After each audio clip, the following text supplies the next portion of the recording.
Hello, I'm Jim Neal, Vice President with North Highland, a global consulting company founded and headquartered here in Atlanta. North Highland is an active member of the Metro Atlanta Chamber of Commerce, and on behalf of North Highland and our fellow Metro Chamber members, we are delighted to partner with GEEAR in the very important work that they're doing.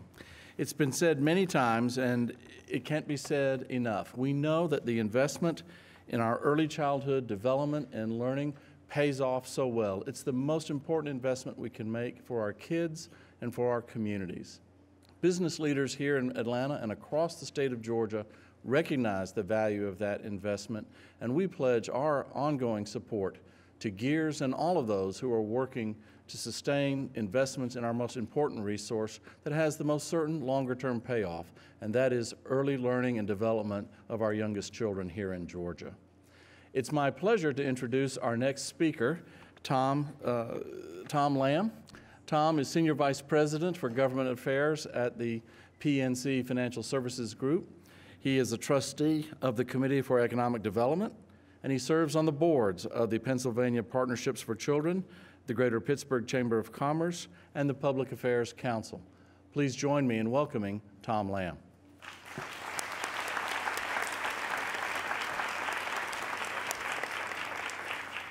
Well, this has been terrific. This has been a terrific afternoon, and I'd like to take this opportunity, since I now have the microphone, to thank Stephanie, Mindy, the entire team at GEEAR and here at Georgia Public Broadcasting for putting this on. So if you could join me, I'd just like to thank you very, very much.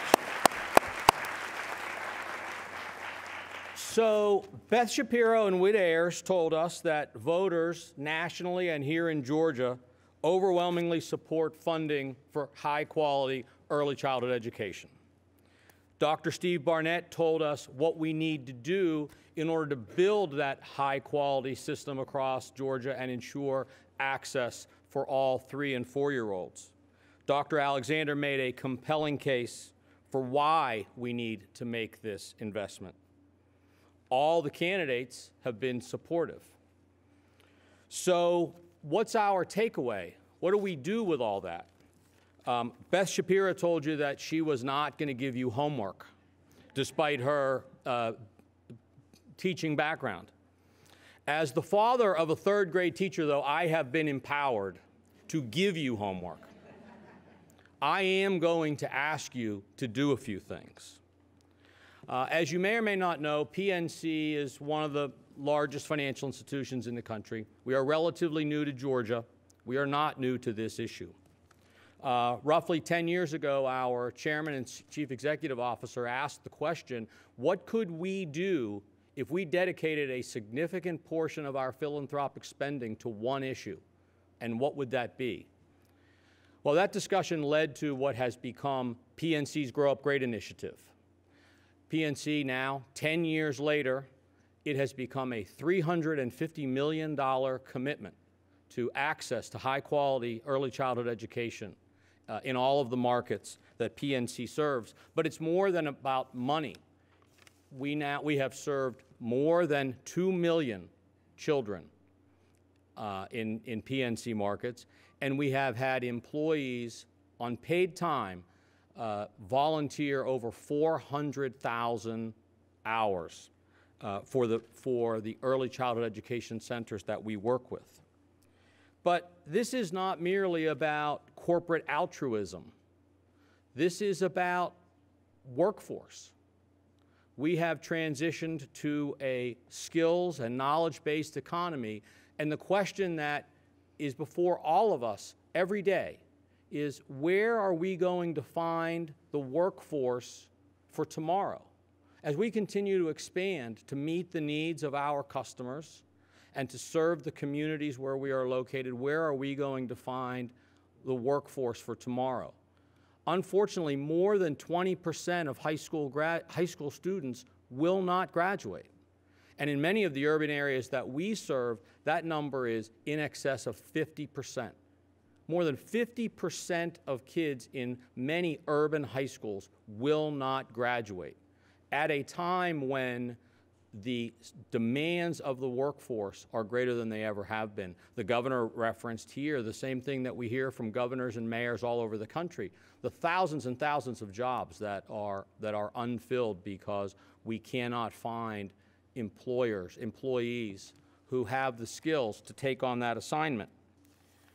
Now, our only option is to improve educational outcome. And the one thing we know, it's proven time and time again, you know, the longitudinal studies are clear.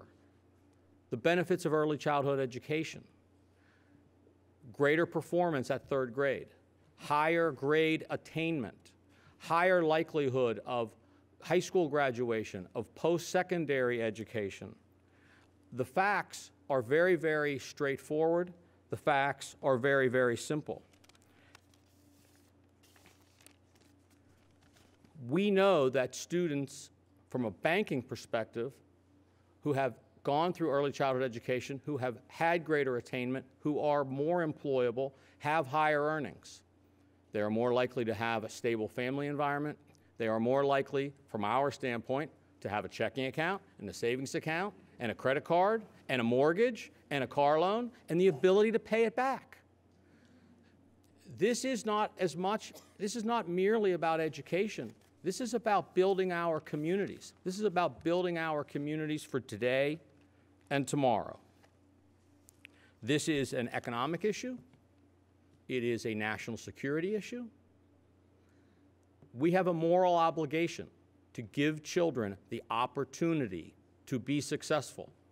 So today, I ask you to continue to stand up with GEEARs, to make the case to our elected officials and to candidates, one-on-one meetings, phone calls, letters to the editor, op-eds, conversations with your neighbors. High quality and access do come at a cost. We need the funding to make high quality early childhood education accessible for all children across the state of Georgia and nationally. In meeting with public officials, really for 10 years, we have been advocating for early childhood education on behalf of PNC and the communities that we serve. The messages are quite simple. The evidence is straightforward. The return on investment has been discussed today. Whether it's 7 to 1, 10 to 1, 17 to 1, it is the best investment that is available in this nation, in this community. We have an obligation. So I ask you today, as you walk out of here, we have an election in just a few weeks, and then we have another one, and then we have another one, and then we have another one. Early childhood education and funding for early childhood education needs to become a priority.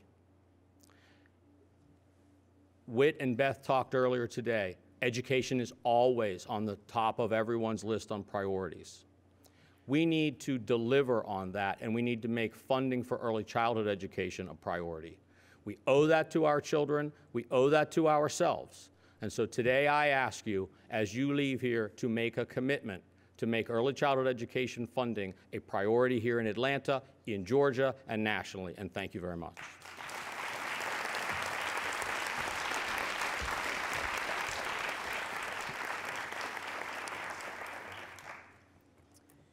First, I want to thank all of our speakers today. I think we have learned much over the last several hours, and hopefully you have learned much about the candidates that you have before you going into this upcoming election. And as you have heard, we have accomplished much over the past 4 years, and we're doing pretty good. But pretty good is just pretty good, and frankly, that's not good enough. We want a great future for all of Georgia's children, so that means we have more work to do. And when I say we, I'm including all of us that are in this room and that all of us that are listening across the GPB network. We all need to be an advocate for early learning. We all need to be able to teach and inform the folks around us why this is such a critical issue. When we're talking about the candidates and talking about their educational policies, if you hear the conversation around K through 12, interject and say, what about the early learning piece? We need to make sure this is included in the conversation if we want to make the advances that we want to make. So I thank you all for being here with us today. Thank you for joining us in this effort to give a voice for our youngest children, those who haven't found their voice yet. I know that if all of us in this room collectively together raise our voices about the importance of this issue, we will ensure a bright future for all of Georgia's children. And to that end, we would like to announce that as a part of these ongoing conversations around early childhood education, GEEARS is starting a new speaker series. This is made possible through the support of the Gazweta Foundation, and April 22nd at Sisters Chapel at Spelman College, Paul Tough, the best-selling author of How Children Succeed, Grit, Curiosity, and the Hidden Power of Character, will be here to speak to us about these issues. This is a part of a continuing dialogue about the importance of early beginnings for our youngest learners. And as someone very close to me once shared, there is no finish line. We have to continue setting the bar higher and higher for our children, and we will do that by all working together. So thank you again for joining us, and we hope to see you all in the reception upstairs. Thanks.